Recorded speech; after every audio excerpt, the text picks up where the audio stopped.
Terceiro, a abençoadora presença de Deus sempre agirá na vida daqueles que desejam a sua presença. E ficou a arca de Deus em casa de Obed-Edom, o giteu, 3 meses. Abençoou o Senhor a Obed-Edom e toda a sua casa. Então o Senhor o abençoou. Foi grande honra aquele homem receber na sua casa a arca de Deus. O autor sagrado, irmãos, diz que Obed-Edom prosperou devido à presença de Yahvé na sua casa. Enquanto nós formos servo de Deus e fizermos a sua obra com boa vontade, Ele vai nos abençoar. Ele vai nos abençoar. Qualquer pessoa que consagre a sua vida a Yahvé, qualquer pessoa que consagre os seus bens a Yahvé, qualquer pessoa que consagre seus filhos a Yahvé, inevitavelmente receberá dele a bênção. Flávio José, um historiador judeu, ele fala sobre Obed-Edom no livro Antiguidades Judaicas. Sabe o que ele diz sobre Obed-Edom? Flávio José diz assim, irmãos: Obed-Edom era muito pobre antes desse evento que levou a arca para a sua casa, mas logo em seguida se tornou extremamente rico. E a questão ficou conhecida por toda a nação de Israel. Então esse fato, ele não está só na Bíblia, ele está em livros históricos, dizendo que esse homem recebe a arca de Deus e ele foi extremamente abençoado. Porque a graça de Deus, ela se manifesta. Qualquer labor espiritual que ele vai desenvolver, precisa de recurso.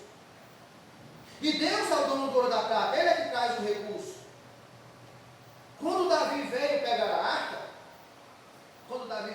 arca, você sabe o que Obed-Edom fez? Rei, me permita ir com a arca. E ele foi ser porteiro da arca.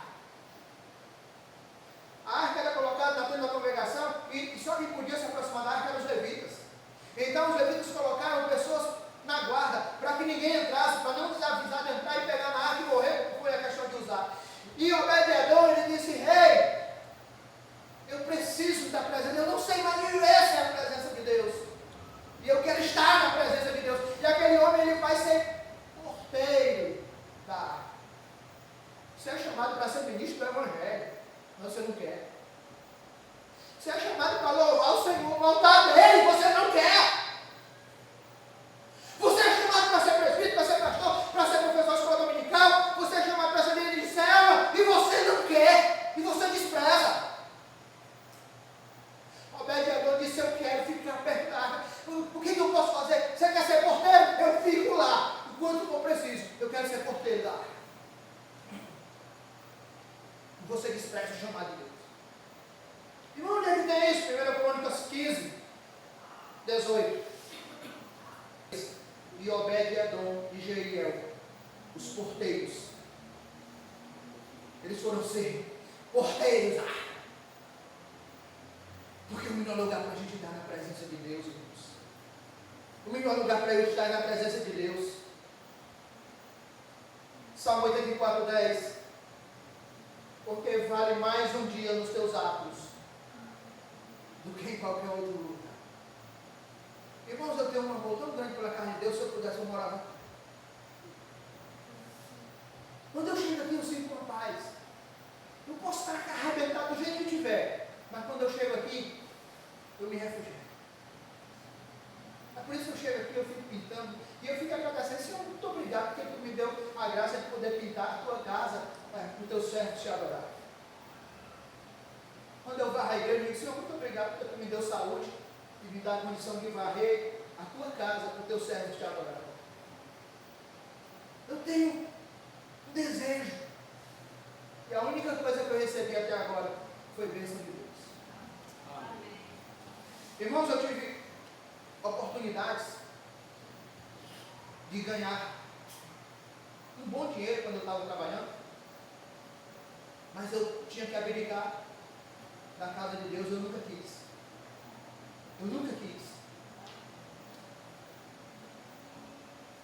Porque eu sabia que que se eu fizesse isso, eu estaria me afastando de Deus. E a bênção de Deus, ela não iria estar sobre a minha vida. A abençoada presença de Deus, irmãos, se estenderá aos nossos descendentes. Olha o que a Bíblia diz: e abençoou a casa de Obed-edom e a sua casa. O suprimento da abundância da graça de Deus, da graça divina, ampliou-se aos homens, ampliou-se a essas pessoas. Quando você busca Deus, isso vai alcançar a tua descendência. Por isso eu digo: pais, venham orar pelos seus filhos, venham buscar, venham interceder, para que Deus age e seja misericordioso. Quando Obed-edom vai ser porteiro da arca, sabe o que ele faz? Ele leva os filhos.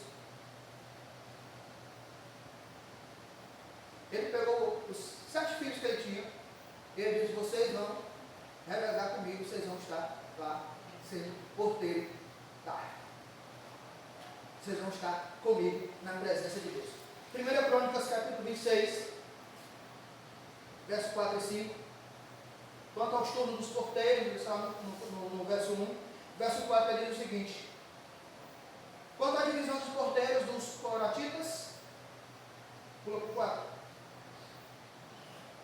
Os filhos de Obed-edom, que se tornaram porteiros: Samaías, o primogênito; Josabade, o segundo; Joá, o terceiro; Sacá, o quarto; Natanael, o quinto; Amiel, o sexto; Isacar, o sétimo; Pauletai, o oitavo. Porque Deus o tinha abençoado. O lugar do teu filho é na casa de Deus. O lugar do teu filho é ao teu lado, na presença do Todo-Poderoso. O lugar dos teus filhos, irmãos, é nas casas do Todo-Poderoso. Quando Moisés, na quinta praga, Moisés chega para Faraó, ele diz assim: deixa aí o meu povo. Sabe o que Faraó diz? Vai, mas deixa as crianças. É isso que está acontecendo hoje. Você vem para a casa de Deus, mas a criança fica no videogame. Você vem para a casa de Deus, mas a criança fica no celular. Você vem para a casa de Deus, mas a criança está sendo tomada pela ideologia satânica. E aí depois você não sabe por quê que a bênção não chega. Esse homem trouxe os filhos para a sua presença. Quantas pessoas recebem o privilégio de servir a Deus e rejeitam? Irmãos, Obed-edom levou os filhos para serem porteiros da casa do rei. E você sabe qual é a promessa de Deus para os nossos filhos? Isaías 44, 3 ao 5. Porque derramarei água sobre o sedento e rios sobre a terra seca. Derramarei o meu espírito sobre a tua posteridade e a minha bênção sobre os teus descendentes. E brotarão entre a erva como salgueiro junto aos ribeiros das águas. Este dirá: eu sou do Senhor, e aquele se chamará do nome de Jacó. Aquele outro escreverá com a sua mão: eu sou do Senhor, e por sobrenome tomará o nome de Israel. Você não vai visitar filho em porta de cadeia, não, meu irmão. Você vai visitar seu filho lá no consultório, no escritório de advocacia, no escritório médico, seja onde for. Agora você precisa ser obediente a Deus. A bênção da presença de Deus acontece quando eu deixo Deus ser Deus. Desgostou-se Davi da maneira que Deus agiu. Será que você está com desgosto de Deus? Talvez você não tenha gostado da maneira que Deus age.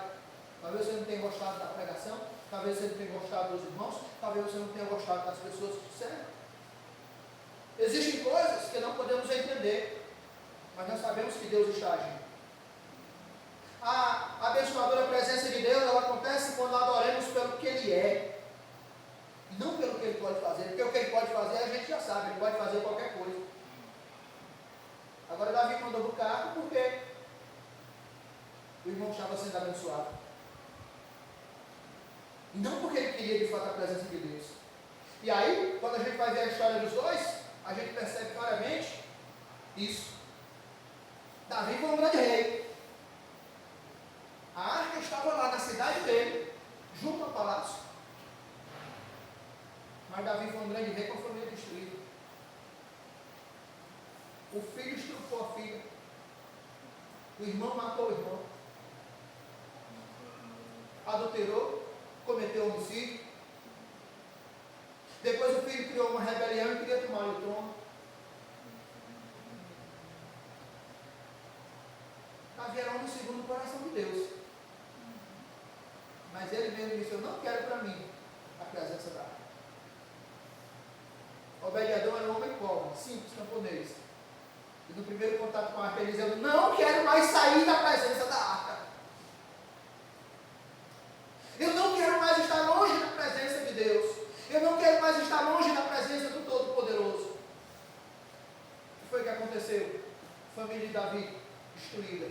A família de Obed-Edom abençoada.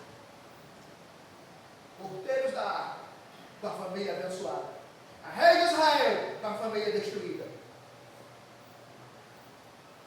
A presença de Deus, ela faz toda a diferença quando nós nos colocamos de fato na sua presença, em obediência ao Todo-Poderoso.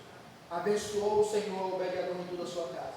Se você deseja, irmãos, ser abençoado por Deus, não deixe de estar na presença de Deus, porque uma coisa está condicionada a Deus.